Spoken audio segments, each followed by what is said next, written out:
The Proud Peacock and the Tiny Turtle. Once upon a time, a beautiful peacock loved to show off his colorful feathers. "Look at me. I am the most amazing animal in the forest," he would say. One day, he laughed at a tiny turtle. "You are so slow and plain. You'll never be special like me." The turtle smiled and said nothing. Suddenly, a storm came. Strong winds blew, and the peacock couldn't fly well because of his heavy feathers. He struggled to stay safe.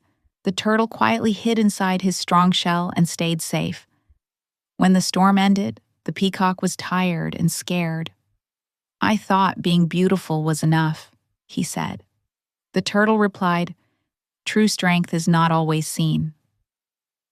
Morale of the story: don't judge others by appearance. Everyone has their own strength.